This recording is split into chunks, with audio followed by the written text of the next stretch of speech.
Chapitre 83 Le pèlerinage de l'adieu. Lorsque le prophète se trouvait à Médine pendant le Ramadan, il avait l'habitude de faire une retraite spirituelle dans la mosquée au cours des 10 journées du milieu du mois, et quelques-uns de ses compagnons suivaient son exemple. Cette année-là, cependant, après s'être retiré pendant les 10 jours fixés, il invita ses compagnons à prolonger la retraite avec lui pendant 10 jours supplémentaires, c'est-à-dire jusqu'à la fin du mois de jeûne, ce qu'ils firent. C'est au cours du Ramadan que, chaque année, Gabriel venait à lui pour s'assurer qu'aucune partie de la révélation ne s'était échappée de sa mémoire. Cette fois, après la retraite, le prophète dit en confidence à Fatima, en lui demandant de garder la nouvelle secrète, « Gabriel me récite chaque année le Coran une fois, et je le lui récite une fois. Mais cette année, il me l'a récité 2 fois. Et je ne puis m'empêcher de penser que mon heure est venue. »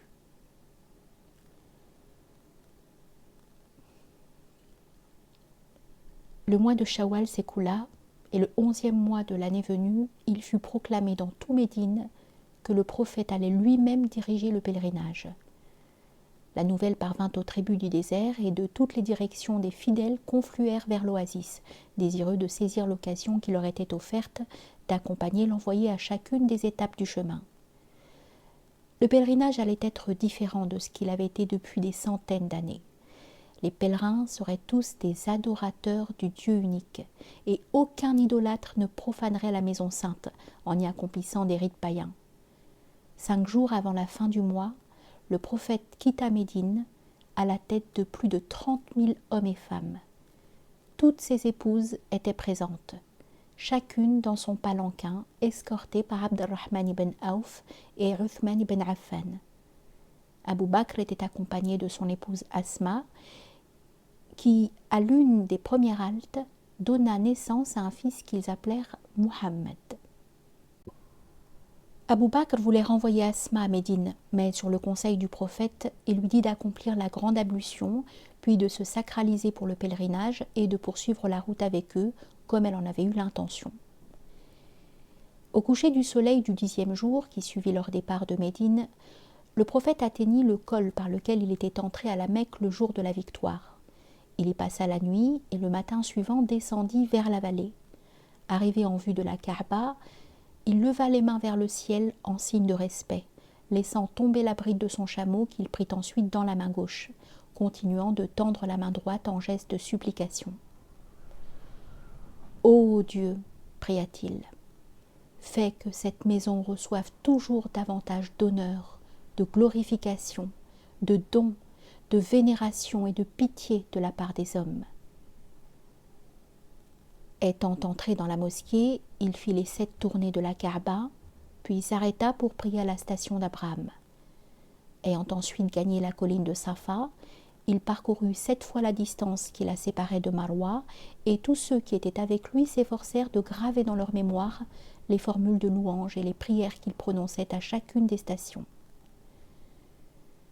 Cette fois encore, le prophète refusa d'être hébergé dans une des maisons de la Mecque, malgré l'offre d'Hani qui insistait pour qu'il demeurât chez elle.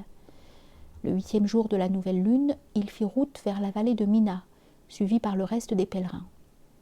Y ayant passé la nuit, il se rendit après le lever du jour à Arafat, une large vallée située à environ 5 lieues à l'est de la Mecque, juste à l'extérieur du territoire sacré. Arafat se trouve sur la route qui mène à Taïf, et la plaine est bordée au nord et à l'est par les montagnes de Taïf. En son milieu s'élève une colline qui porte également le nom de Arafat ou Jabal al-Rahma, c'est-à-dire Mont de la Miséricorde. Elle forme la partie centrale de cette station du pèlerinage, laquelle déborde cependant sur la plus grande partie de la plaine. C'est sur cette colline que le prophète choisit de s'arrêter ce jour-là.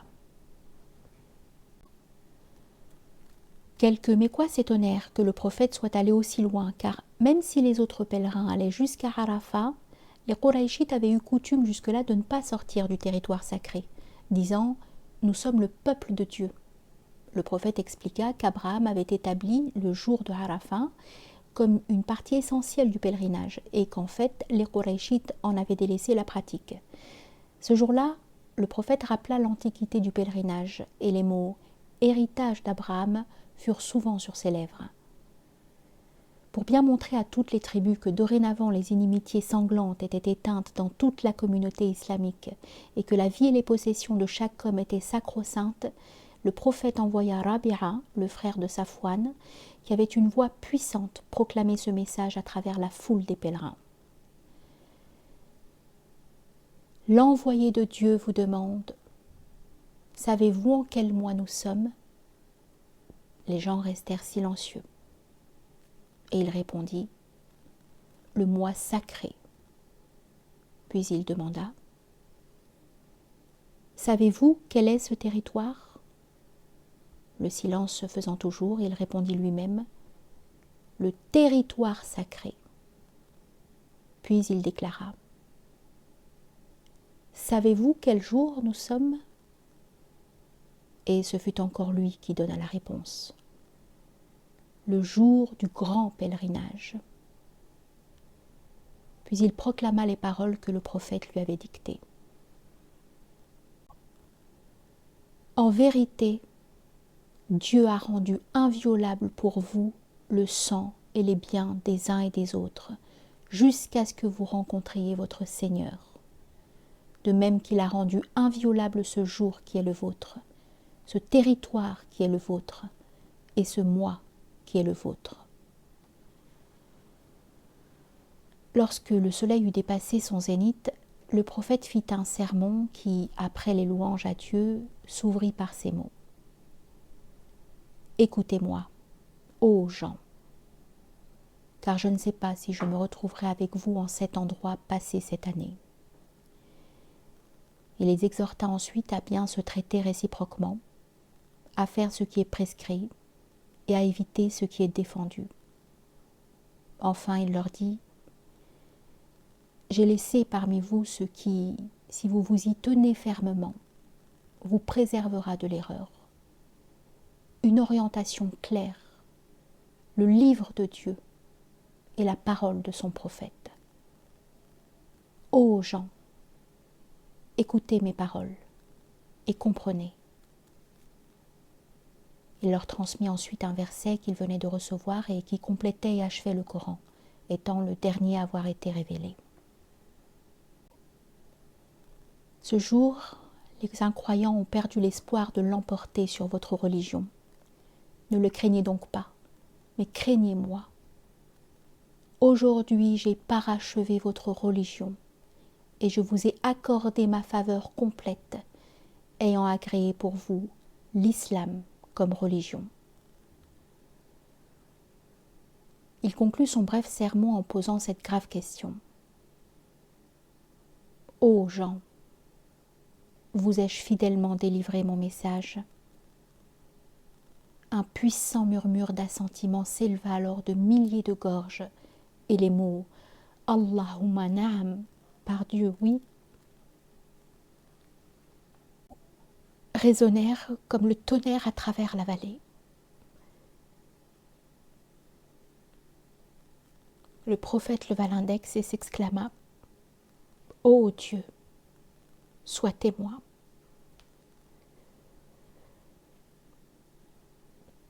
Les fidèles accomplirent ensuite les prières rituelles et passèrent le reste de la journée de Arafat, comme ce jour est appelé depuis lors, en méditation et en oraison.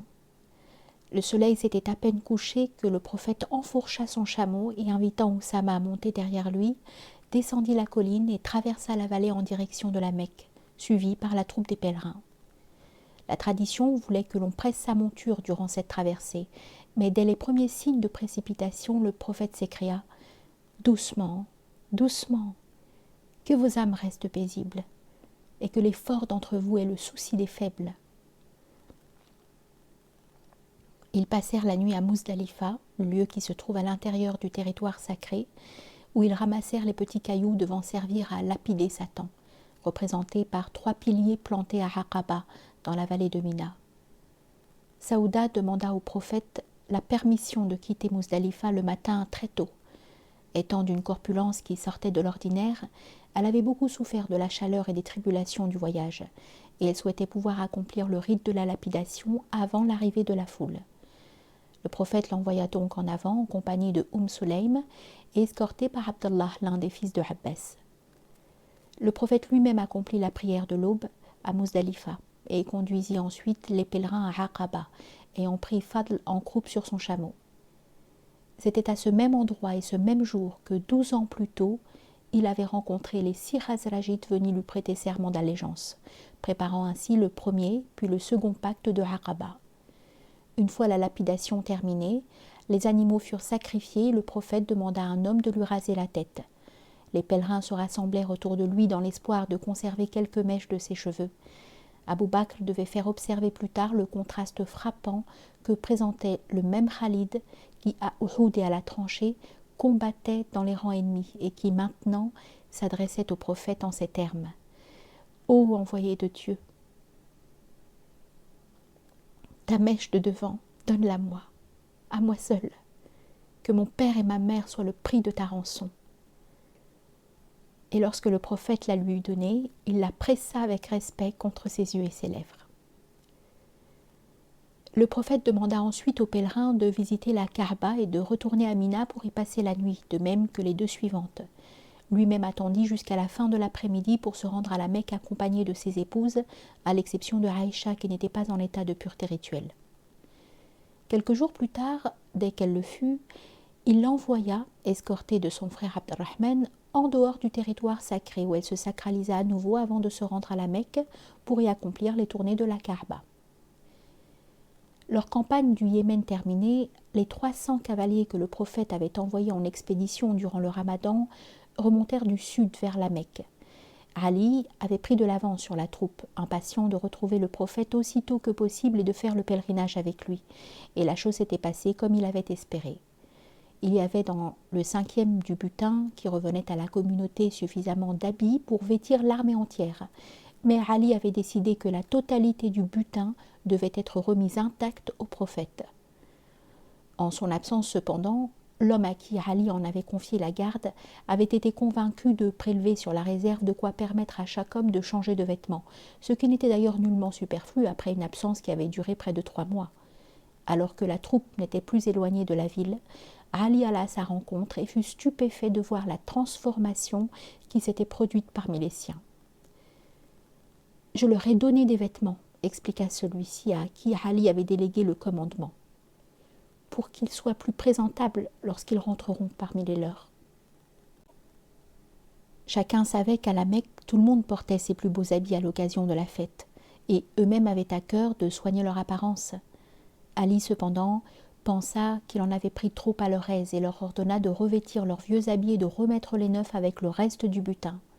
Les soldats en conçurent un vif ressentiment, et lorsque le prophète en fut informé, il déclara « Ô gens, ne blâmez pas Ali, car il est trop scrupuleux dans le sentier de Dieu pour mériter un reproche. » Ces paroles toutefois n'étaient pas suffisantes, ou peut-être n'avaient-elles été entendues que de quelques-uns. Toujours est-il que le mécontentement persista.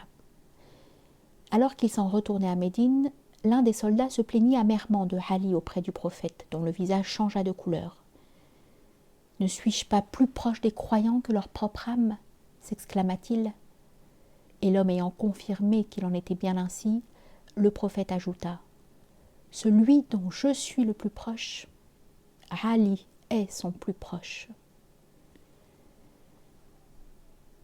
Plus tard, au cours de ce voyage, alors qu'ils avaient fait halte à Gadir el-Khoum, il rassembla tout le monde et prenant Ali par la main, il répéta la même déclaration, à laquelle il ajouta cette prière. « Ô Dieu, sois l'ami de celui qui est son ami, et l'ennemi de celui qui est son ennemi. » Les murmures qui s'étaient élevés contre Ali se turent alors définitivement. L'une des députations de l'année précédente avait été envoyée par une tribu chrétienne de Yamama, les Bani Hanifa, dont le territoire s'étendait le long de la frontière orientale du Najd.